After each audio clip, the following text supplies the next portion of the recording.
बिस्मिल्लाहिर्रहमानिर्रहीम। आज हम 4 बुनियादी सवालों के जवाब देंगे। सबसे पहले, इस कायनात का छोटा से छोटा जर्रा कौन सा है। दूसरे नंबर पे हम इस बात का जवाब देंगे कि 17वीं सदी का सबसे बड़ा सवाल क्या था। और तीसरे नंबर पे हम ये इस चीज का जवाब देंगे कि जोहन डाल्टन को बाबा केमिस्ट्री या फादर ऑफ केमिस्ट्री क्यों कहा जाता था। और चौथे नंबर पे हम इस चीज का जवाब देंगे वो कौन सा साइंटिस्ट था जिसने उस जर्रे का मास भी मालूम कर लिया जिसको आमतौर पे देखा भी नहीं जा सकता था। जी हमारे पास जो है सबसे पहले एटम को आमतौर पे मादे का सबसे छोटा जरा समझा जाता है, लेकिन ऐसी बात नहीं है। याद रखिए, मादे का सबसे छोटा जरा जो है वैसे तो एटम को कंसीडर किया जाता है, लेकिन इससे भी एक छोटा जरा है। उसको देखने के लिए, उसको समझने के लिए मेरे चैनल को सब्सक्राइब कीजिएगा, वीडियो को लाइक कीजिएगा और आइकॉन के बटन को प्रेस कीजिएगा ताकि आपको ऐसी इंफॉर्मेटिव वीडियोस फर्दर भी मिल सकें और जल्द से जल्द मिल सकें। देखिए जी, हमारे पास सबसे पहले एटम मादे की बुनियाद कहलाता है। एटम क्या कहलाता है जी? मादे की बुनियाद है। अब मादे की बुनियाद क्या होती है बेटा, समझिएगा, इसको गौर से अंडरस्टैंड कीजिएगा। अगर हमने कोई एक बिल्डिंग बनानी हो तो हमें ईंटों की जरूरत होती है। ईंटों के बगैर हम कभी बिल्डिंग डेवलप नहीं कर सकते हैं, कभी बिल्डिंग बिल्ड नहीं कर सकते हैं। बिल्कुल ऐसे कायनात की जितनी भी चीजें हैं उनको बनाने के लिए एक बुनियादी जर्रे की जरूरत होती है जिससे हम लोग एटम बोलते हैं। एटम का सबसे पहले जिस शख्स ने कॉन्सेप्ट दिया था इसका नाम था डेमोक्रिटस। डेमोक्रिटस जो था इसने सबसे पहले एटम का कॉन्सेप्ट दिया। इसने सबसे पहले बताया कि एटम किसे कहा जाता है। एटम का वर्ड इस शख्स ने दिया जो मैटर की बेस थी, मादे की बुनियाद थी। क्यों दिया? क्योंकि ग्रीक लैंग्वेज में एक वर्ड था एटमोस, और एटमोस जो था इसके मीनिंग से इनडिविजिबल। अब इनडिविजिबल जो है इसको हम उर्दू में बोलते हैं नाकाबिले तकसीम। अब नाकाबिले तकसीम जर्रा यानी ये कहता है कि आप कायनात का कोई भी जर्रा ले लें जिसको आप मजीद तकसीम करें, बारीक कर दें, उसको फर्दर बारीक कर दें और उसको इतना बारीक कर दें कि मजीद बारीक ना किया जा सके, तो इनके मुताबिक वो एटम कहलाता था। लेकिन वो एटम नहीं था। आज के दौर के अंदर हम जो है हम उन जर्रात को भी तकसीम कर सकते हैं, उससे ज्यादा तकसीम कर सकते हैं, और इवन हम लोग जिससे एटम बोलते हैं उसको भी तकसीम कर सकते हैं। सबसे पहले देखिए एटम की आज के दौर में डेफिनेशन क्या है। असल में हम एटम आज के दौर में किसको कहते हैं? ये हमारे पास एटम जो है वो स्मॉलेस्ट पार्टिकल होता है एलिमेंट का। It is not the smallest particle of the universe. कायनात का सबसे छोटा जर्रा नहीं है, याद रखिएगा आप लोग। ये एलिमेंट का सबसे स्मॉल पार्टिकल है जी। हमारे पास atom smallest particle of an element which can take part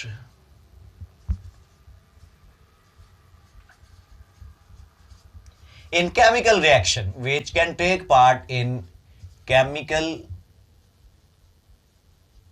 reaction। ये जो है एटम जो है ये एलिमेंट का सबसे छोटा जर्रा है, कायनात का छोटा जर्रा नहीं है। ये वो जर्रा है एलिमेंट का जो केमिकल रिएक्शन में टेक पार्ट कर सकता है। और उस दौर में तो ये कहा जाता था कि एटम नाकाबिले तकसीम जर्रा है। एटम हमारे पास जो है ये नाकाबिले तकसीम जर्रा है, लेकिन हम इस दौर में एटम को तकसीम करते हैं, और एटम को हम तकसीम करके इलेक्ट्रॉन में, प्रोटॉन में और न्यूट्रॉन में, और इससे हट के मोर देन 100 पार्टिकल्स में तकसीम करते हैं। मोर देन 100 पार्टिकल्स में तकसीम करते हैं, जिसमें हमारे पास न्यूट्रिनो के साथ हाइड्रोन और इसके अलावा डिफरेंट और पार्टिकल्स भी हैं। सो एटम को आज के दौर में तकसीम भी किया जा सकता है और उसके ये पार्टिकल्स हैं जिनको हम लोग बोल सकते हैं। और इससे आगे देखें, नेक्स्ट हमारे पास अगर हम बात करें कायनात का सबसे छोटा जर्रा, इसका नाम क्या है? इसका नाम है क्वार्क्स। कायनात का सबसे छोटा जर्रा जो है इसको हम लोग क्वार्क्स बोलते हैं। एटम को हम सबसे छोटा जर्रा कंसीडर नहीं करते हैं।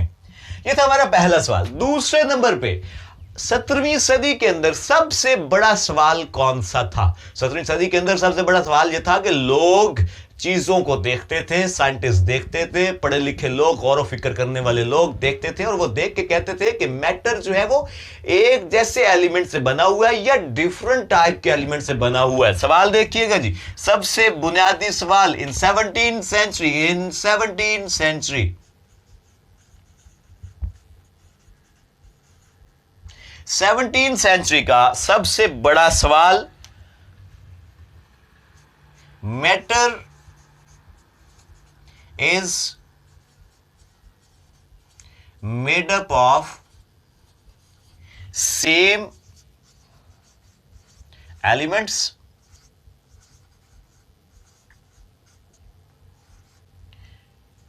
Are different elements. ये सबसे बड़ा सवाल था 17वीं सदी के अंदर।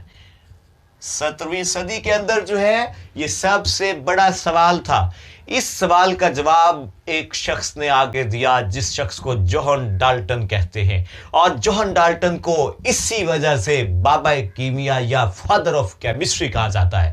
गौर कीजिएगा, जॉन डाल्टन ने 3 किस्म के लॉ दिए थे इसको समझाने के लिए, और वो तीनों लॉ आज केमिस्ट्री की बुनियाद है। अगर उन तीनों लॉ को हटा दिया जाए तो केमिस्ट्री ही, कीमिया ही खत्म होकर रह जाए। देखिए जी, सबसे पहले जॉन डाल्टन ने लॉ दिया, लॉ ऑफ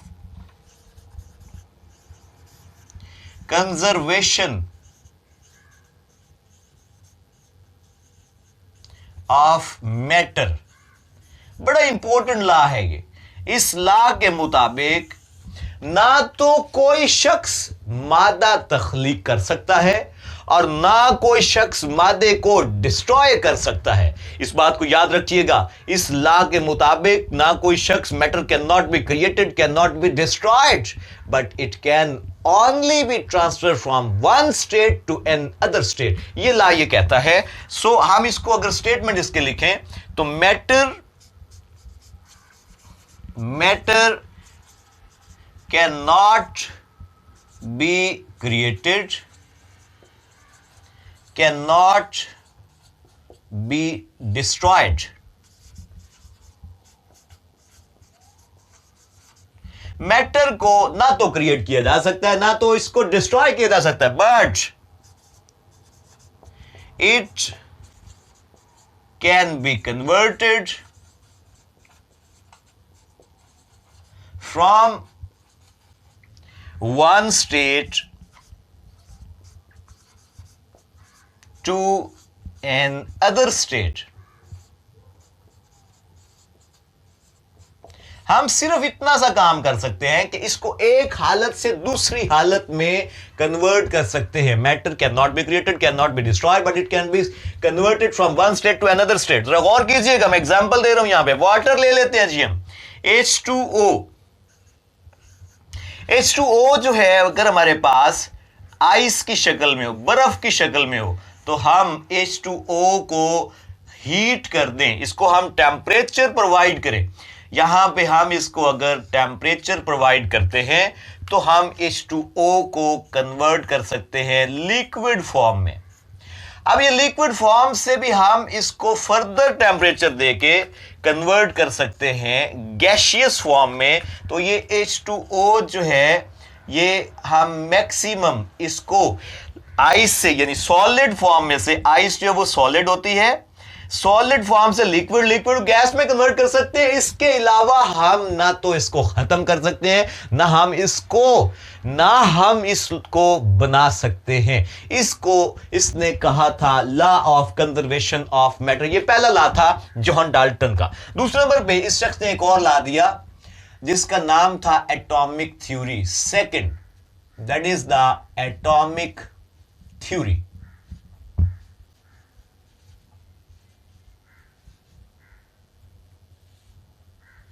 17वीं सदी का जो सवाल था, 17 सेंचुरी में मैटर जो सेम टाइप ऑफ एलिमेंट्स है, ये डिफरेंट टाइप ऑफ एलिमेंट्स है, इस शख्स ने इसका जवाब इस थ्योरी के अंदर दिया। गौर कीजिएगा और देखिएगा जरा इसको। Atomic theory, matter is made up of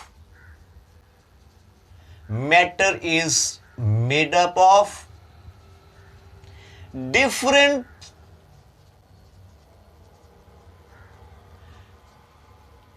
types of elements. Matter जो है वो डिफरेंट टाइप ऑफ एलिमेंट से बनता है, विच हैव डिफरेंट प्रॉपर्टीज, और इनकी प्रॉपर्टीज भी मुख्तलिफ होती है, इनकी प्रॉपर्टीज भी मुख्तलिफ होती हैं।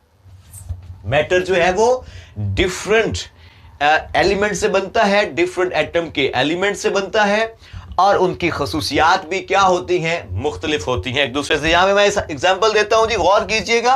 हम यहीं पे वाटर की एग्जांपल ले लेते हैं जी। हमारे पास वाटर H2O,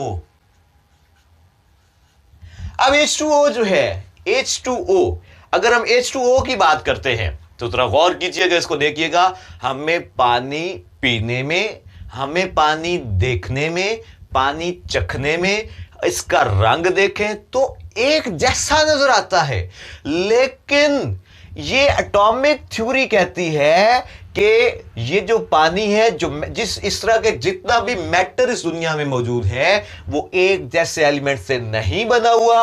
और इसका भी फार्मूला देखें तो हमें पता चल जाता है कि वाटर दो डिफरेंट एलिमेंट से मिलकर बना हुआ है, जिसमें एक हाइड्रोजन और दूसरा ऑक्सीजन है। हाइड्रोजन की अपनी खसूसियात है, जबकि ऑक्सीजन की अपनी खसूसियात है। इसके साथ दूसरी एग्जांपल अगर इसकी दी जाए तो NaCl, NaCl जो है, ये हमारे पास वाटर और ये हमारे पास टेबल साल्ट है। टेबल साल्ट का मतलब जो हम खाने के लिए इस्तेमाल करते हैं, नमक, ये हमारे पास। अब उसको भी देखें, उसका कलर, उसका जायका, उसका टेस्ट और ईच एंड एवरीथिंग वो देखने के एक जैसा लग रहा होता है, लेकिन वो असल में हकीकत में एक जैसा नहीं होता है। वो एक जैसे एलिमेंट से नहीं बना होता है, वो डिफरेंट एलिमेंट से, जिसमें सोडियम से और क्लोरीन से मिलके बना होता है। सो एटॉमिक थ्योरी ये कहती है कि जितना भी मैटर है वो डिफरेंट एलिमेंट से मिलकर बना होता है, और उनकी प्रॉपर्टीज भी डिफरेंट होती हैं। सो इस बात का जवाब 17वीं सदी जो थी, इसका जवाब जो है एटॉमिक थ्योरी की शक्ल में जोहन डाल्टन ने दे दिया। नेक्स्ट हमारे पास, इससे आगे अगर हम लोग देखें, थर्ड लॉ इस शख्स ने दिया, law of definite proportion of mass, law of definite proportion of mass। इस शख्स ने एक तीसरा ला दिया। इस शख्स ने यह कहा कि हम कोई भी मैटर बनाना चाहें या किसी भी मैटर को देखें, इसको अंडरस्टैंड करना चाहें, तो मैटर बनाने के लिए हमें डेफिनिट मैस की जरूरत होती है। और जरा गौर कीजिएगा कैसे इसकी जरूरत होती है। अगर हम ये H2O बनाना चाहते हैं,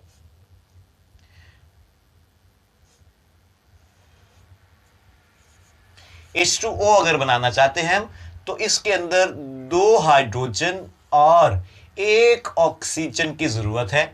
अब 2 हाइड्रोजन और 1 ऑक्सीजन की जरूरत है, 2 हाइड्रोजन और 1 ऑक्सीजन की इसके अंदर जरूरत है। तो इसका मतलब हमें हाइड्रोजन का हमेशा 2 ग्राम लेना पड़ेंगे, क्योंकि 1 हाइड्रोजन 1 ग्राम होता है, 2 हाइड्रोजन 2 ग्राम, और ऑक्सीजन 1 है तो हमें ऑक्सीजन के 16 ग्राम लेना पड़ेंगे।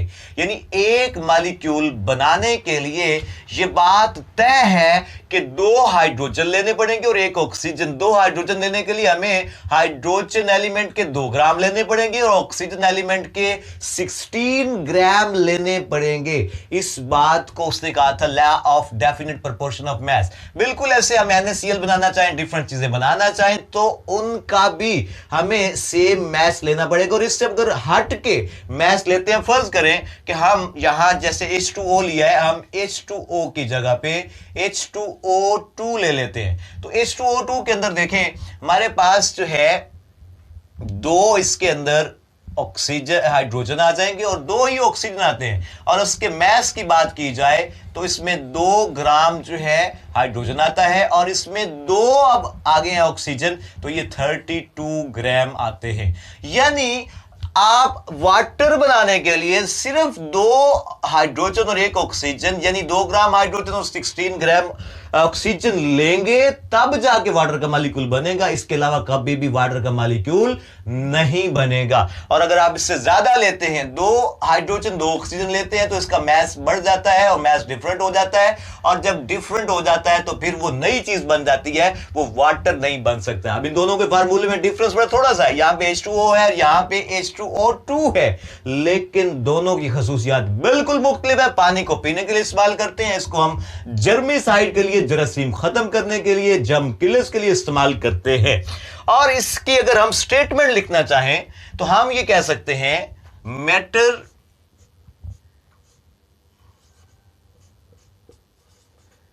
Matter is made up of definite or fixed mass of atoms of elements। Fix mass होगा। जब फिक्स मैस होगा तो वो फिक्स जो है वो हमारे पास कंपाउंड वाटर है तो वाटर बनेगा। और इसके अलावा कोई भी आप कंपाउंड बनाना चाहेंगे तो उसके लिए आपको मैस जो है उनके एटम का, उनके एलिमेंट्स का फिक्स लेना पड़ेगा, या उनकी रेशो जो है वो आपको फिक्स रेशो लेनी पड़ेगी। So matter is made up of definite या fix mass of atoms of element. तो तब जाके कोई भी आप मैटर क्रिएट कर सकते हैं। और इस लॉ को क्या बोला गया था? इस लॉ को कहा गया था law of definite proportion of mass.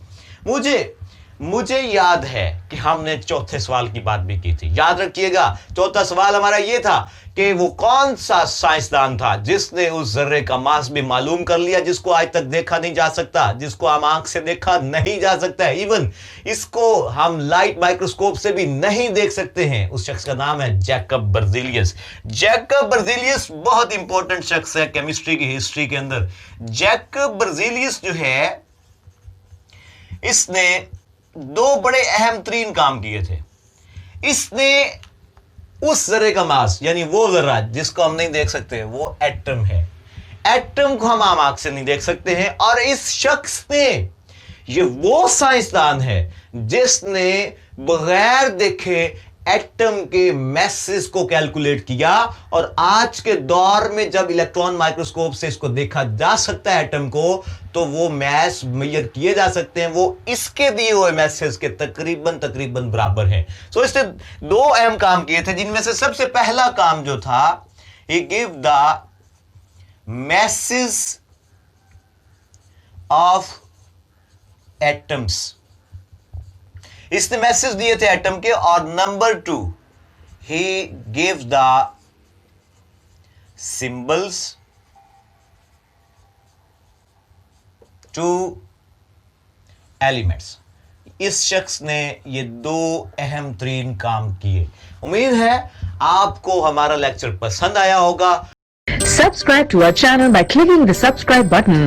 Click the bell button and enjoy the latest uploads from our channel.